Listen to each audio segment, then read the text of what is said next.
my name is Tania Mendonça, and today we're going to be teaching you some basic Portuguese expressions, some greeting expressions. This is following up a video that I did where I use Angolan music and expressions where I translate the meanings of the songs, and then I be using kind of the same opportunity to teach some basic Portuguese.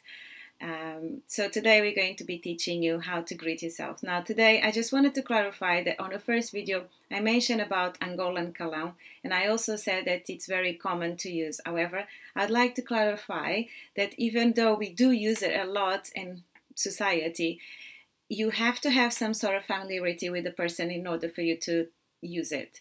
So it's not something that you would do in a non-formal way, just like any other calão. Okay.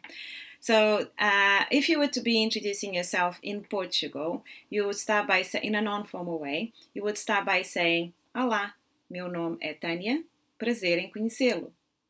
Or you just say, Olá, meu nome é Tânia, prazer. Hi, my name is Tânia, nice to meet you. Now, pay attention to the end of the sentence. You would say, prazer em conhecê-lo, if you were to be speaking to a male. Prazer em conhecê-la if you were to speaking to a female. If you can't remember what article to use, you can just say prazer. So in the previous video we learned about the word KOTA.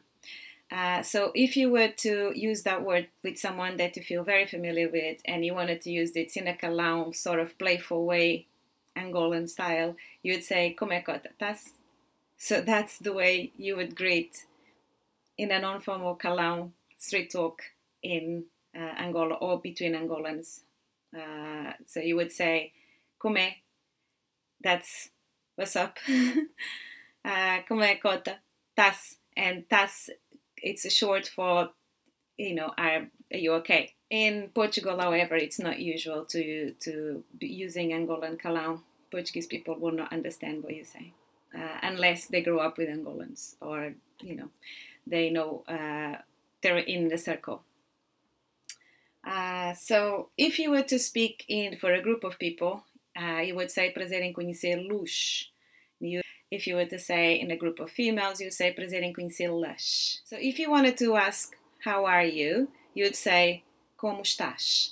So that would be a way of you, if you're speaking to someone you are familiar with or someone younger than you, you would say como estás. And that goes for female or male. If you were speaking with someone older that you're not familiar with, or someone you don't know, you just met, you would say como está. Or como o senhor for a male, or senhora for a female. But you can say como está. So as I can see, there's a different way of relating if you're speaking to an older person or a younger person, to a male or to a female. In Brazilian Portuguese, however, they will use probably the word você. So você is you in Portuguese. In Portugal, we tend to use the word você in a very formal way. In Brazil, it's very common to, in Brazil and Angola, it's very common to use the word você for, you know, all the time. So if you were to say in Brazil, you say como você está, regardless of age and how familiar you are with person. Whereas in Portugal, the word they use você, it's in a very, very formal way, como você está. So let's recap. In Brazil, oi, como você está? Prazer em conhecê-lo. In Portugal, if you were to speak with someone younger or friend, you would say, olá, como estás? Olá, prazer em conhecer-te, como estás? Instead of você, if you are speaking to someone younger than you or the same age, you use tu. So instead of você, you use the word tu. Tu estás bem? Como tu estás? In Angola, you would say como você está, or como tu estás. It's both used, very common. If you want to be playful, use calão, como estás? Estás bem? Also very common. You would reply, bem, obrigado. Now, Portuguese is a very nasal language, so you use the nose a lot. So all you have to do is just transfer all the air into your nose. You would say, bem, obrigada. If you were a female, you would say obrigada. If you were a male, you would say bem obrigado. In actual fact, obrigado means to be at service of. Literal translating of, but all it means is thank you. Obrigado. If you want to say thank you very much, you just have to use the word muito obrigado. So you will use the word muito before do obrigado. Muito obrigado. Muito obrigado. Or muito obrigada. To reply to obrigado, you say de nada, which means of nothing. Or you. Translation to you're welcome. De nada. In Brazil, they will probably use, it's very common to use the word disponha. We in Portugal don't tend to use the word disponha that often, and definitely not in Angola. So if someone says oi tudo bem or olá tudo bem as a question, you would also reply with the same affirmation, as an affirmation. You would reply tudo bem. Yes, sim. Tudo bem. Yes is sim. Again, with your nose, sim. So if you were to answer in maybe in Angolan's non-formal way, we'd say, yeah, tudo bem. We use the word yeah a lot, as in yes. Instead of saying yes, tudo bem, or sim, tudo bem, you would say, yeah, tudo. Since we are in a dancing scene, and we're talking about Kizomba the music, if you want to ask someone in Portuguese to dance, you would say, queres dançar? Again, if you used queres, it's to someone that is younger or you someone you're familiar with or someone the same age as you. So you use the word queres. So if you were to be speaking in Brazilian Portuguese, you would use the word VOCê quer dançar. This is also common in Angola. It's very common to ask, say, você quer dançar? Another way is to say, você dança? Do you dance? At the end of the dance, you may say, obrigada, which is the universal word to say thank you in Portuguese. So let's recap. You would go to somewhere and you would say, olá, meu nome é Tânia, prazer em conhecê-lo. Dança? Queres dançar?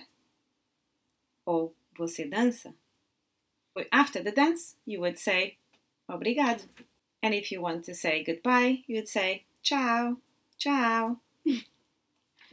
So the life savior sentence in every occasion for every foreign who wants to come to Portugal and get by probably will be, do you speak English?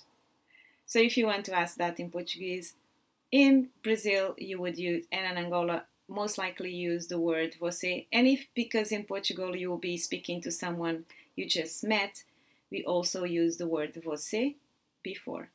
Você fala English? Você fala English? Do you speak English? Or it can just use, if you're someone younger or someone you already know, falas English? Falas English? Tu falas English? So if the answer is no, then most likely say, não, eu não falo inglês. If you were to arrive somewhere and you want to greet people in the morning, you would say, bom dia. If you were in the afternoon, you would say, boa tarde. And if it's at the evening, you would say, boa noite. So this is all I have for you today. I really hope this was helpful and that you enjoyed. So just to recap, I will be posting 2 videos every Monday. One will be about the song and what the song meaning of the song was, and then the second one will be talking about teaching you the Portuguese. I'm also planning to add one more video on Tuesdays, which will be probably, as a teacher, my interpretation of the song. How would you dance the song? How would you listen? What keys to look for? What notes to... So if you think that's something you would like to see, please comment. Do subscribe to the channel because I have so many ideas of things I want to be posting here, and I don't know if I will always be putting on Facebook and I don't want to limit myself to just Facebook crowd. This is why I started this channel. I will also be putting recipes, insights, things that I think relevant. Anyway, I'll see you soon.